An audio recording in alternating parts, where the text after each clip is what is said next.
Welcome to the Dark Side et bienvenue sur cette vidéo consacrée aux Animaux Fantastiques 2, les crimes de Grindelwald. Je tiens à prévenir avant de commencer la vidéo que celle-ci est bourrée de spoilers, donc si vous voulez aller voir les Animaux Fantastiques 2 en ne connaissant absolument rien des rumeurs autour du film, je vous conseille de ne pas regarder cette vidéo et d'aller regarder par exemple d'autres vidéos de la chaîne.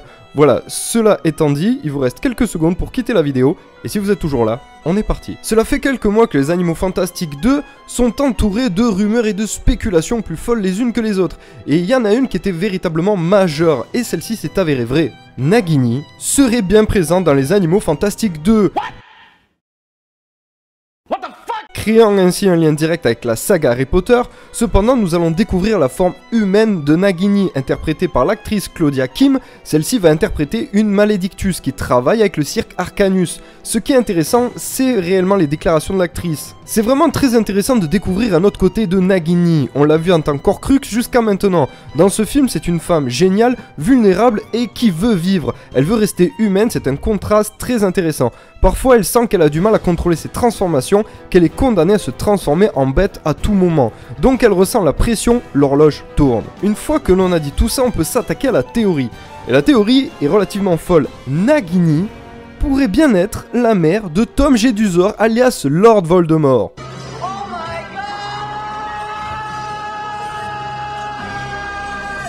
Oui, ça peut paraître complètement fou, voire complètement barge, tout ce que vous voulez, mais un fan du pseudonyme de Supai Cutie vient apporter des éléments de réponse très intéressants et ce qui crée chez moi une véritable hype. Pour commencer, la théorie s'appuie sur un élément fondamental, Merope Goth. Alors pour ceux qui ne le savent pas, c'est la mère de Tom, Elvis Jedusor, et une descendante directe de Salazar Serpentard. Là où la théorie devient juste géniale, c'est que Nagini et Merope Goth étaient bel et bien au même endroit, au même moment. C'est avec un poster des Animaux Fantastiques qu'on va pouvoir avoir un élément de réponse. En effet, celui-ci montre la venue du cirque Arcanus en Europe, et particulièrement à Paris, le 13 décembre 1926. Sachant que Lord Voldemort est né le 31 décembre 1926, donc de la même année. Là où ça devient encore plus cool, c'est avec le prince de Sang Mêlé. En effet, pour tenter de prouver que Merope et Nagini sont la même personne, le fan Supai Cutie fouille dans le 6ème tome de la saga Harry Potter, le prince de Sang Mêlé. Et c'est là qu'un indice sur Nagini et Merope se cache.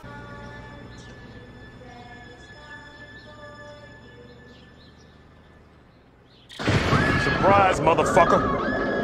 Dans le prince de Sang Mêlé, nous découvrons grâce à Mr. Cole que Merope est arrivée à l'orphelinat, a donné naissance à Tom Jedusor et est morte peu après. Cette mort, attention, faut la prendre avec des pincettes, pourrait bien être fictive. Cole a dit, je me souviens qu'elle m'a dit, j'espère qu'il ressemblera à son papa, et je parle franchement, elle avait raison de l'espérer parce qu'elle n'était pas franchement une beauté. Ensuite, elle m'a dit qu'elle allait l'appeler Tom, comme son père, et Elvis comme son père à elle. Oui, je sais, c'est un drôle de nom, n'est-ce pas? On s'est demandé si elle ne travaillait pas dans un cirque. Alors oui, pour le moment, on n'a que des soupçons, ce n'est que de la spéculation, mais à vrai dire, les propos de Dumbledore, par la suite, vont aiguiser notre curiosité. Voici la pensée en substance d'Albus Dumbledore.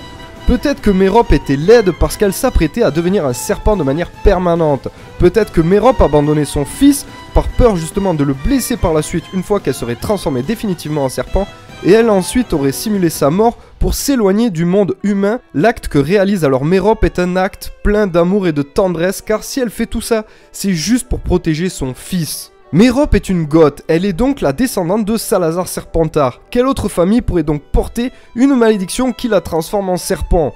Voici un élément quand même de réponse. On peut voir que ça soit dans l'adaptation cinématographique ou encore dans les œuvres d'origine, Nagini et Voldemort ont une relation tout à fait singulière et particulière. Elle se présente pas comme une relation de dominant-dominé, mais plutôt égal à égal avec un amour extrêmement profond.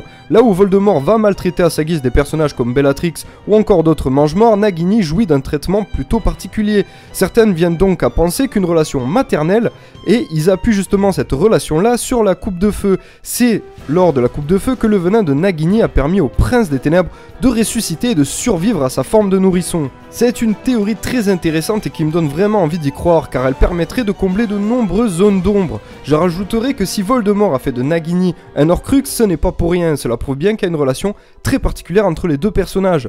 Bien sûr que ce n'est que de la supposition, nous aurons la réponse finale lors de la sortie justement du film Les Animaux Fantastiques 2. Mais en attendant, cette théorie nous permet de rêver de continuer un peu plus notre voyage dans ce monde fabuleux et magique. C'est la fin de cette vidéo, j'espère qu'elle vous a plu. Si c'est le cas, n'hésitez pas à lâcher un gros pouce bleu des familles, vraiment c'est ça qui permet à la chaîne d'avancer. Dans les commentaires, dites-moi si vous êtes d'accord ou pas d'accord avec cette théorie, et si vous avez d'autres théories concernant les Animaux Fantastiques 2, ou encore la saga Harry Potter. Vraiment, je suis un gros fan de cet univers, donc allez-y, balancez, ça sera super sympa de parler un petit peu avec vous. N'hésitez pas également à partager cette vidéo, à vous abonner à la chaîne si ce n'est pas le cas, et n'hésitez pas à nous rejoindre également sur nos réseaux sociaux, que ce soit la page Facebook, Twitter, ou encore la page Facebook La Force est bien, le côté obscur, histoire de se taper des bonnes barres de rire. Et moi je vous dis à très vite les amis, et que la force soit avec vous.